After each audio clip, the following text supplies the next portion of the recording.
아사나 프라나야마 무드라 반다 책 있죠. 이거를 제가 이제 영어 책을 구해서 봤잖아요. 그랬더니 이제 우리 선생님 중에 영어 일어를 다 좀 유창하게 하는 분이 계세요. 그분이 이 일어 책을 사주셨어요. 저는 일어 그렇게 잘 못해요. 고대에서 박사과정 할 때 일어로 시험을 보기는 봤으나 그렇게 뭐 읽을 만큼 막 그렇게 잘하지를 못하는데 이 일어가 보기가 좋다는 거예요. 그러니까 그분은 요가 선생님 아니에요. 그냥 개인 직장 다니시는 분인데 아슈람에서 그냥 공부하시는데 그분은 이거 3권을 다 사셨어요. 이북으로. 그래서 이거 3개를 다 비교하면서 보시더라고요. 그래서 이게 총 3권이 나와 있더라고요. 그래서 관심이 있는 분들은 이북으로 그렇게 사서 전공도 아닌데 요가 선생님도 아닌데 막 그렇게 해서 비교하면서 보시면서 저한테 선물까지 주셨거든요. 관심 있는 분들은 보시고요. 자, 그 다음에 이제 이거 아사나 프라나야마 무드라 반다 책 한번 보실래요? 이거 혹시 제가 영상 올린 거 보셨나요? 이제 다음에 올려주실 거는 눈에 대한 거예요. 어디냐면 75에서부터 82 다음 주요. 이거 올려놨어요. 이거 최문정 선생님 모델로 해서도 올리고 근데 이거 이제 그 현장 스님처럼 잘 못한다, 내가 못 찾겠다 이런 분들은요. 동국대학교를 찾으셔서 유튜브에서요. 원정회로 들어오셔서 동국대학교 찾으셔서 그 안쪽에 보면은 아사나 프라나야마 이렇게 해놓고 동작 보면은 금방 찾으실 수가 있어요. 근데 제가 사실은 이거를 올려드리는데도 거의 와서 보신 분들은 아시겠지만 화장실 갈 시간도 없어요. 아마 촬영해서 보내는 분들 이해하실 거예요. 게다가 제가 쪽지에다가 이메일에다가 공지사항으로도 39분을 계속 올려드리거든요. 근데 그 나머지 빠진 분들은 휴학한 분들이 많아요. 거의 한 4, 5분 정도가 휴학을 하시고요. 그래도 39분 그냥 계신 거예요. 그래서 우리 수업 참가할 때 보면 30몇 분 계시죠? 그거는 이제 휴학했는데 들어오기 미안하다고 그러셔서 제가 들어와도 된다 이랬는데 조금 어려워하시더라고요. 그래서 이제 그걸 다 올려드리는데 이제 그런 분들을 위해서도 이거를 해드리는데 이거 이제 그렇게 해서 찾으시면 될 것 같아요. 유튜브에서 찾으시고 그 다음에 이완 아사나 꼭 해보시고요. 이걸 하시고 나서 명상 아사나는 다치기가 쉬워요. 최임사 선생님 이거 전체 화면 나오시는데 작게 하셔야 될 것 같아요. 예, 여기 명상 아사나는 제가 유튜브에 올려놨어요. 유튜브에 공지사항이랑 이런 데도 다 올려놨으니까 그거를 찾아서 한번 보시고 왜 명상 아사나랑 바지라 아사나 그룹을 나중에 해야 될지에 대해서도 그거 남겨드렸어요. 이게 다치는 분들이 많으실 것 같아요. 그래서 뭐부터 했냐면 서서 하는 아사나 133. 그러니까 이번 주는 눈에 대해서 찾아서 해보시고요. 그리고 나서 다음 주 5월 11일에 녹화해서 보내실 거는 이완 아사나예요. 그 다음 주에 해서 보내실 걸 미리 올려놓은 거예요. 서서 하는 아사나. 그래서 요거는 3동작을 하면서 에콜스 요가까지 같이 넣어드렸어요. 그리고 나서 우리가 대면 강의할 때 근력 운동이나 이런 거 할 것 같아서 국악방송에서 유튜브에서 못 찾겠다 이러셔서 국악방송에서 다 찾아서 그거를 쪽지로도 보내고 이메일 다 보냈으니까 그렇게 보시면 될 것 같고요. 자, 불교심리학 사전 이거 몇 페이지 보고 오세요. 이렇게 말씀드리는데 한번 보실까요? 예, 열어보세요. 그리고 제가 아침에 무엇이든 물어보세요 생방하고 오느라고 이메일이랑 이렇게 막 문자 주신 분들 오전 거를 못 받았는데 중간에 생방 마치자마자 답변 다 드렸거든요. 그래서 그 이후에 못 받으신 분들은 오늘 저녁에라도 꼭 보내드리도록 할게요. 자, 그러면 이제 이거를 다 읽어드렸어요. 읽어서 유튜브에 올려드렸는데요. 유튜브를 내가 항상 이거를 찾기가 어렵다 이러시면 그냥 구독을 눌러 놓으시면 이게 뭐 누가 올렸습니다 하는 게 이메일로도 오고 소식이 전해져요. 그러니까 제가 막 선생님들하고 새벽 1시에도 막 녹음해서 올리고 그래요. 이게 이제 시간이 날 때마다 그냥 하는 거예요. 잠도 못 자고 그냥 막 올리는 거예요. 그 집에 가면 새벽 4, 5시예요.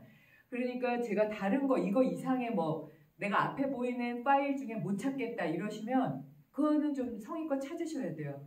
왜냐면 그래야지 제가 그거 찾고 있느라고 앞에 진도 나가는 걸 못 나가면 그 정도는 한두 시간 노력하시면 찾으실 수 있잖아요. 그러니까 이거를 그냥 그렇게 해서 진도를 쭉쭉 나가는 걸로 할게요.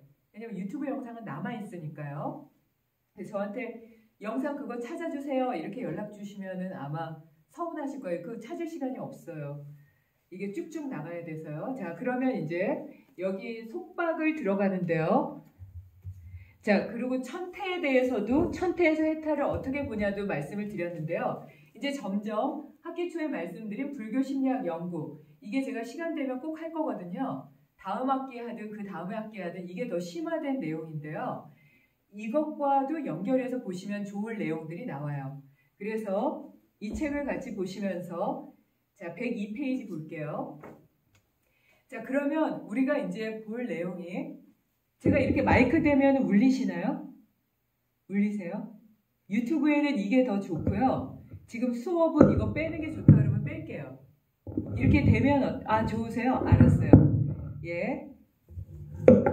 자, 그러면 이렇게 보셨을 때 속박 먼저 갈게요. 그래서 이걸 어떻게 보시면 되냐면, 제 손이 보이시나?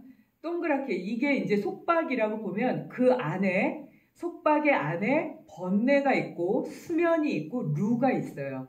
그러면 번뇌와 수면과 루는 이렇게 해서 교집합이 되는 거예요. 그래서 이게 번뇌라는 그 속박이라는 그 안에 번뇌와 루와 그 모든 것들이 들어가 있는 거거든요. 그래서 이 속박이라는 큰 틀을 먼저 보셔야 되는데요. 제가 이제 미리 읽어드린 이유가요. 이거를 우리 선생님하고 새벽 1시인가 2시에 녹음을 했어요. 이거 읽어드려야 되겠다. 그리고 녹음한 이유가 이 속박의 종류가 있어요. 이거를 보시면 아마 공통된 게 딱 잡히실 거예요. 부다는 깨달았을 때 나의 마음의 해방은 부동이다. 움직이지 않는다. 라고 얘기했거든요. 자, 그래서 우리는 열반을 얻지 못하는 한, 여기서는 해탈과 열반의 같은 뜻이 되겠죠. 열반을 얻지 못하는 한 속박되어 있다. 열반은 뭐죠? 번뇌에서의 벗어남이에요. 그러니까 열반은 번뇌가 완전히 타버린 거죠. 그래서 여기에 그냥 속박되어 있다. 자, 그러면 한번 속박이라는 걸 한번 볼게요. 속박되어 있다는 건 어떻죠? 첫 번째, 자유롭지 않아요. 속박되어 있다는 건 어땠죠? 두 번째, 답답해요. 그러면 속박되어 있다는 건 어때요? 이게 핵심이에요. 하나의 기준점이 있다는 거예요. 그러면 이 속박이라는 건 자유롭지도 않고 기준점이 있고 답답한 상태를 얘기해요. 그런데 부처님이 말씀하신 안온한 상태는 답답한 것과는 반대예요. 안온한 상태는 어떻죠? 완전히 이완됐죠. 그래서 제가 이 책 다 보셨죠? 하면서 이완 파트 쫙 찾아드리니까 나중에 심리학 파트까지 넘어갔잖아요. 그리고 제가 심리학 파트 넘어갔으니까 제가 지금 그냥 말 나온 김에 말씀을 드릴게요. 심리학의 역사 있죠?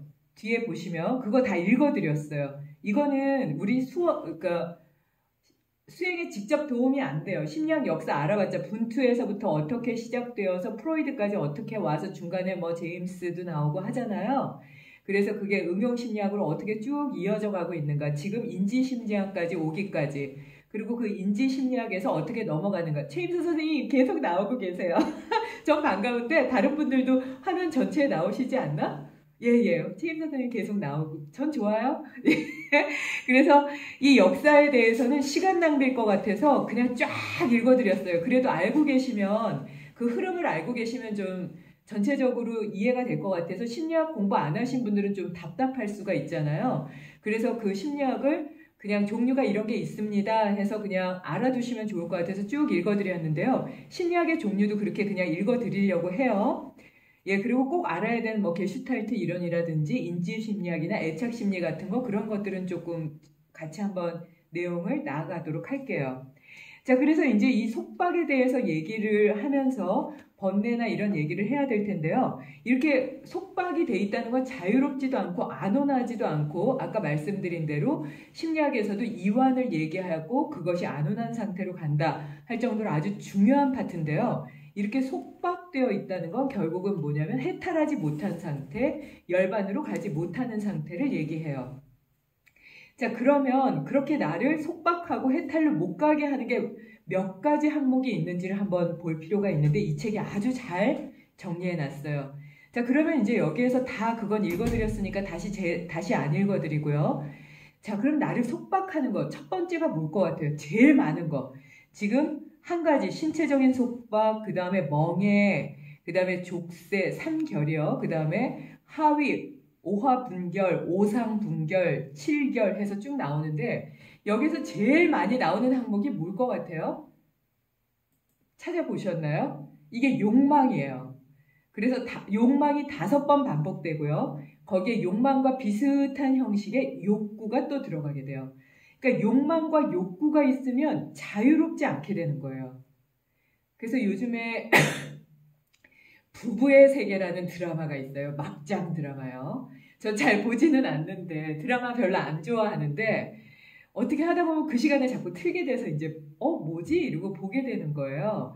근데 그게 욕망의 아주 끝이에요. 욕망과 욕구, 명예, 돈, 이성, 가족, 나를 보호하고자 하는 욕구, 이 아주 기본적인 욕구가 거기에 다 나와요.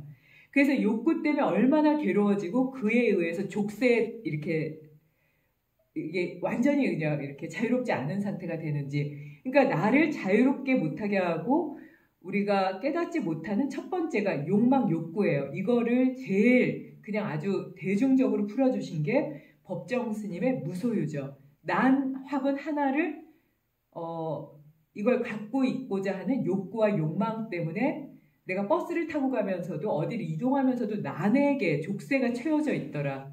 그래서 그 무소유라는 책을 쓰셨잖아요. 그리고 나서 소유하지 않았을 때의 자유로움이 오게 되는데요. 이 속박이라는 건 나의 움직임 자체를 부담스럽게 하는 거. 자, 그러면 이제 이거 우선은 쭉 읽어드릴게요. 쓰셔도 좋아. 아니 그냥 찾으면 나와요. 욕구가 5개, 욕망이 5개, 욕구가 하나. 그러면 두 번째는 뭐가 많을 것 같아요? 욕구, 욕망이 나의 족쇄의 첫 번째다. 두 번째는 화일까요? 아니면 무지일까요? 계금치견이에요. 그러니까 계금치견이라는 건 종교적인 어떤 습관이나 규칙에 얽매이는 거거든요.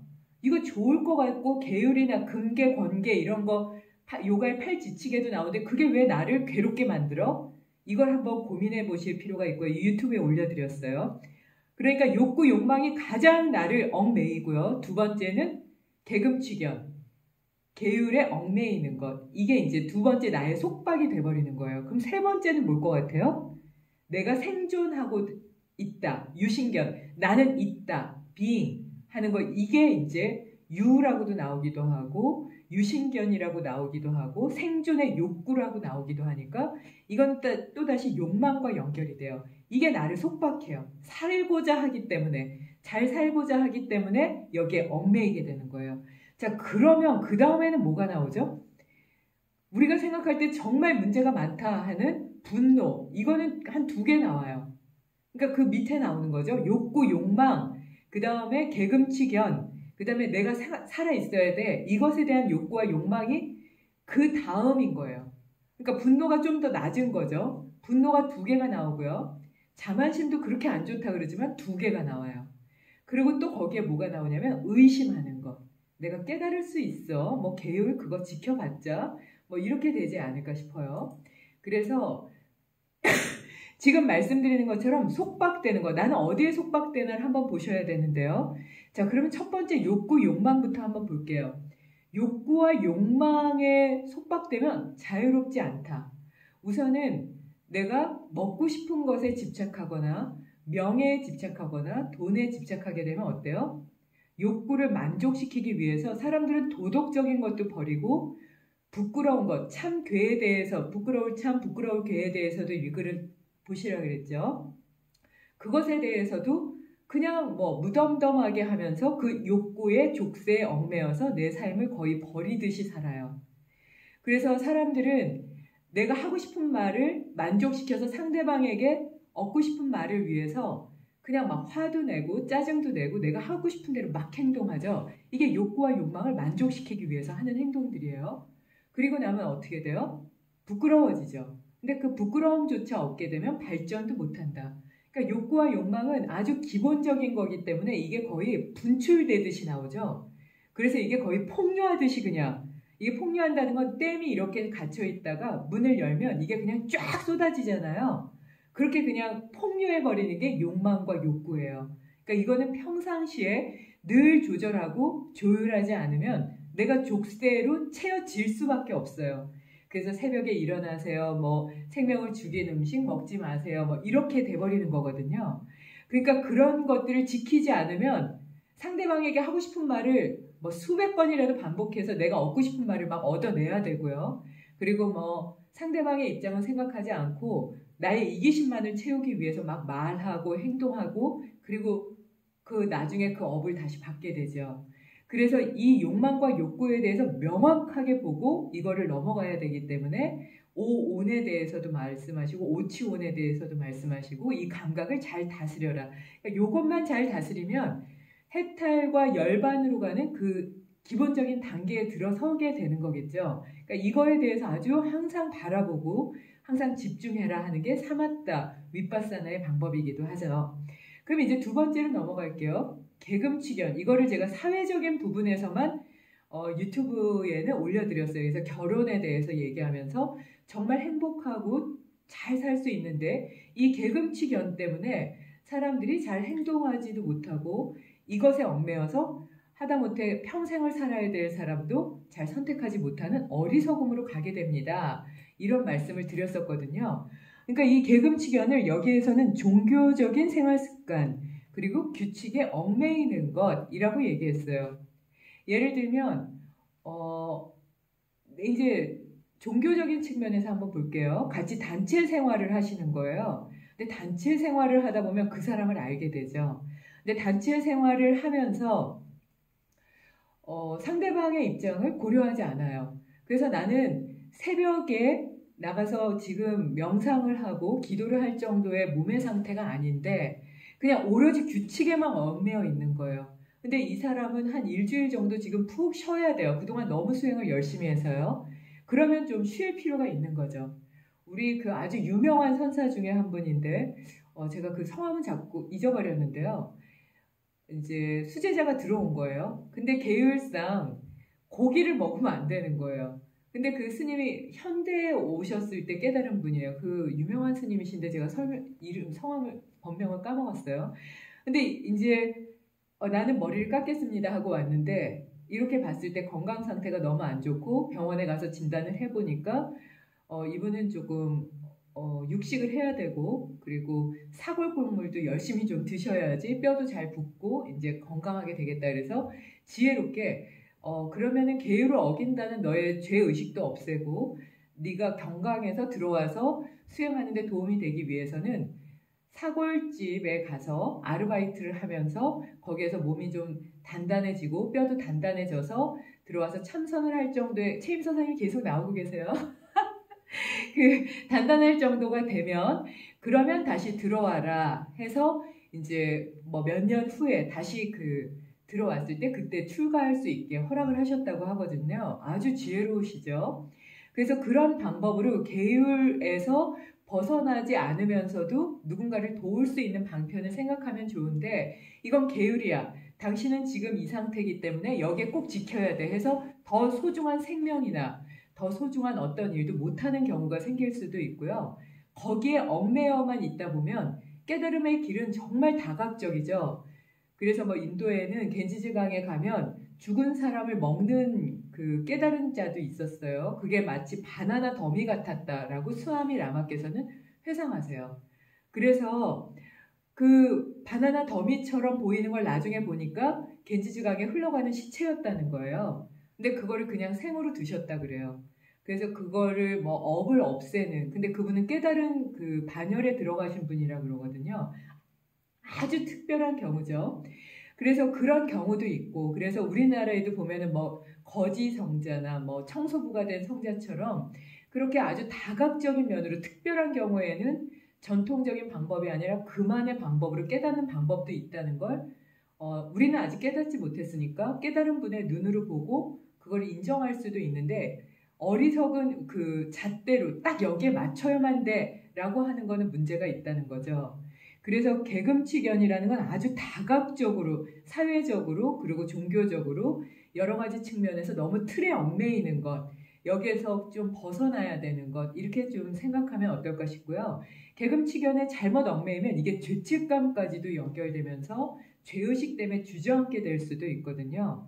근데 그래서 제가 예전에 저도 고기도 먹고 생선도 먹었었어요. 근데 그때는 몰라서 그랬습니다. 경전을 보면서도 그거를 현실감을 느끼지 못했습니다. 이렇게 말씀을 드렸잖아요.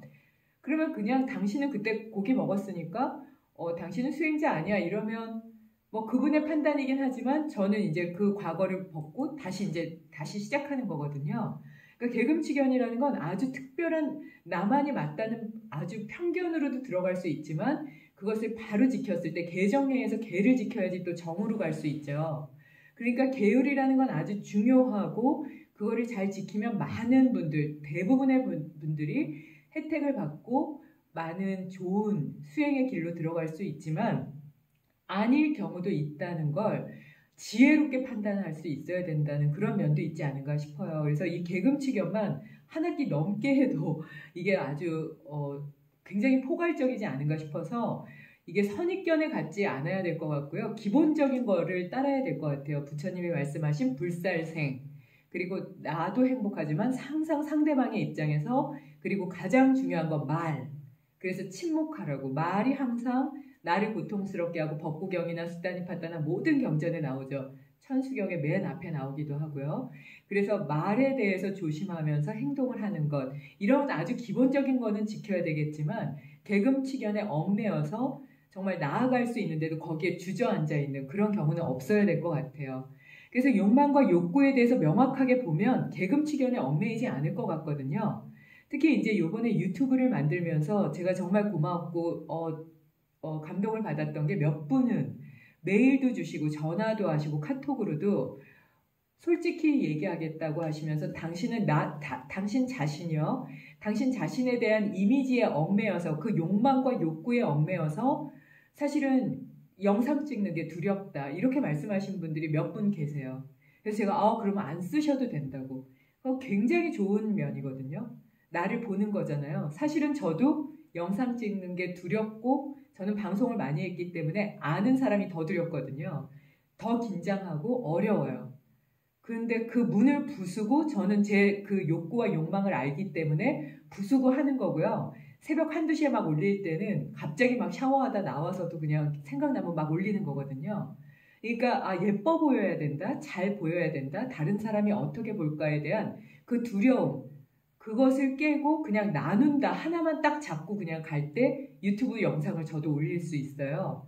저도 되게 공감한다 그랬어요. 근데 그게 아직 깨지지 않으면 그냥 천천히 그냥 레포트를 내거나 아니면은 뭐 글로 써서 보셔도 돼요. 그러니까 그렇게 욕망을 보고 있는 게 중요하지 그거를 안 보는, 그러니까 보고 있는 게 중요한 거지 꼭 이거를 영상을 하세요는 제가 돕기 위한 거거든요. 그러니까 영상 찍기 정말 어려워요. 이러면 제가 이메일에도 드린 것처럼 글로 써서 보내신다거나 정 안 되면 제가 센터에 간다거나 뭐 아슈람에 언제 오시겠다 그러면 맞춰서 보거나 그거는 그냥 너무 자유로운 거예요. 그래서 이번에 원격 강의를 하면서 오히려 우리가 더 내 욕망에 대해서 아주 명확하게 볼 수 있는 좋은 부분이 되지 않았나 싶어요. 근데 저는 그렇게 솔직하게 얘기해 주신 분들이 너무 고마웠어요. 그러면 같이 고민할 수 있고 저도 이렇다 그러고 얘기하면서 이게 나아가는, 이게 정말 진짜 수행이거든요. 그러면 욕구와 욕망을 보고 이것도 사실은 계금치견에서 벗어나는 거예요. 반드시 뭐 영상을 찍어서 반드시 이거를 성적을 내요. 이거 필요 없는 거거든요. 서로 수행하는데 나아갈 수 있으면 영상이 아니어도 되는 거예요. 그러니까 이런 계금치견에 얽매이면 이게 죄책감에도 들어가게 되고 왜 나만 안 되지라는 말도 안 되는 자괴감에 빠지기도 하고 다른 방법으로 할 수 있어요. 그래서 이 계금치견이 지금 우리가 현실적으로 맞닿고 있는 부분이기도 해요. 그러니까 욕망과 욕구와 계금치견은 현실 사회에서 계속 맞닥뜨리는 부분이에요. 그러니까 제가 계금치견을 잡고 있다면 안 돼. 금요일까지 꼭 이렇게 해서 내셔야 돼요. 뭐 이렇게 하면서 그분의 아픔이나 고통은 아예 이해도 못하는 게 되죠. 그거는 교육도 아니고 요가도 아니고 명상도 아니에요. 그게 이제 여기 고집스러움으로도 나오거든요. 그래서 항상 상대방 입장에서 생각해라. 그래서 상대방 입장에서 바라보면 이 개금치견에서 완전히 벗어날 수가 있어요. 자, 그러면 이제 생존 욕구로 갈게요. 있다. 나는 있다라는 게 이제 개금치견이랑 또 연결이 돼요. 그러니까 나는 이런 사람이야. 나는 이렇게 하기 때문에 이렇게 사람들이 나의 존재를 이렇게 인식해줬으면 좋겠어. 이렇게 되면 개금치견으로 이어지고요. 다시 욕망으로 이어져요. 자, 왜 그런지 볼게요. 살아가는데 기본적으로 뭐가 필요하죠? 나의 건강이 필요하죠. 근데 내 몸이 움직이는데 우리는 이 이미지라는 거, 아니비설시잖아요. 눈으로 보여지는 이 시각에 대해서 놓기가 어렵죠. 근데 생존의 욕구라는 건 잘 보이면서 나를 잘 보호하는 욕구가 기본이 돼요. 그러니까 나를 보호한다. 이게 기본이 돼버리니까 예뻐 보여야 되고 저 사람보다 비교급이 돼버리는 거예요. 근데 비교라는 건 없어요. 이쪽이 루비고 저쪽이 사파이어면 가격을 균등하게 매길 수 없는 것과 똑같아요. 루비는 루비 자체로 하등급에서 고급으로 나눌 수 있지만 루비와 사파이어의 등급을 같이 놓고 볼 수는 없잖아요. 돌과 루비의 가격을 똑같이 놓고 이게 루비가 1kg니까 돌도 1kg니까 얼마 이렇게 놓을 수 없는 것과 똑같아요. 여러분 모두가 다 보석이고 살아있는 존재가 다 보석이다 이렇게 말씀하신 게 부처님인데 우리는 그거를 실천하고 있는 거죠. 그러니까 이거를 심리학에서 왜 자꾸 그 유튜브에 올려드렸어요. 마지막 가면 현대 심리학으로 갈수록 불교 심리학으로 와요. 근데 이 요가가 원래 사람들이 불편해서 오고 그 심리를 풀기 위해서 오는 거잖아요. 근데 그거를 요가 동작이라든지 그냥 요가 아사나나 뭐 하다못해 무드라나 호흡 가지고는 이걸 풀 수가 없어요. 왜냐하면 심리의 상태를 이해하지 못하면. 그러면 그 중에서 가장 문제가 되는 그 상태를 보지 않으면 다음 단계를 우리가 볼 수가 없잖아요. 그러니까 가장 사람들이 언제 불편해서 요가 센터에 오고 가장 언제 불편해서 명상 상태를 상담하는 그런 상태까지 가게 되는지를 이해해야 되는 거예요. 그 가장 불편한 게 욕구, 욕망이 만족되지 않은 상태. 그리고 그게 두 번째 단계가 개금치견. 내가 이렇게 해야지 돼. 내가 한 것이 틀에 안 맞으면 나는 화가 나고 짜증이 나. 여기에서 계속 뱅뱅 도는 거예요. 개금치견에 얽매이면 어떻게 될까요? 분노로 가게 돼요. 자, 이런 거예요. 아니 내가 영상을 찍어 보내라고 그랬는데 어떻게 안 보낼 수 있어요? 나랑 약속했잖아요. 개금치견에 얽매여 있는 거예요. 하나의 이게 규칙이라고 보면 이제 이거를 종교적으로 활용하시면 돼요. 그러면 나를 무시한다고 착각하고 상대방의 입장을 아예 이해를 안 하는 거예요. 그러면 개금치견에 얽매여 있으면 나는 또 그거를 잘 지켰다고 자만에 들어가기도 해요. 그냥 그것만 지켰다고 깨달아지는 건 아니지만 그게 많이 좋은 부분이라고 생각하고 거기에 기대면 마치 깨달은 것처럼 느껴질 수 있죠. 그러면은 이게 많은 것과 연결이 돼요. 그래서 이 개금치견에 대해서 우선은 해결하고 나면 생존의 욕구에 대해서도 똑같은 방법으로 다시 잣대를 댈 수 있는 거거든요. 그래서 생존하는데 욕구는 기본적으로 내가 잘 보여야 되고에 개금치견이 들어가요. 난 이런 걸 잘 지키니까. 난 잘 살고 있어. 난 못 지키니까 못 살고 있어. 그렇지 않거든요. 그러니까 그 기준이 돼서도 안 되는 거예요. 그래서 생존의 욕구라는 건 기본적으로 밖에 있는 이미지부터 머릿속으로 생각했을 때 내가 갖고 있는 양심이 있죠. 내 속에 마음이 있죠. 그게 생존의 욕구와도 또 직결이 돼요. 그러니까 생존의 욕구라는 건 잘 살고 못 살고의 문제가 아니라 내가 세워놓은 기준에 맞냐 안 맞냐와도 직결되는 거예요. 그냥 먹고 사는 게 생존의 욕구의 기본은 아니잖아요. 그래서 이 몸이 있다. 그리고 그게 나다라고 믿는 유신견이라는 건 결국은 이미지를 찾는 거예요. 유신견이라는 건 감각을 믿는 것도 되고요. 그리고 이미지를 믿는 것도 되는 거예요. 근데 그 이미지를 믿지 않고 불성을 보게 되면 몸뚱아리가 중요하지 않아요. 그 안에 있는 마음의 흐름이 훨씬 더 중요하겠죠. 그래서 생존의 욕구는 유신견은 결국은 내 판단이 맞다와 또 연결되기 때문에 또다시 개금치견으로 또 연결이 돼요. 그렇죠? 그러니까 이게 연결고리가 계속 이어져요.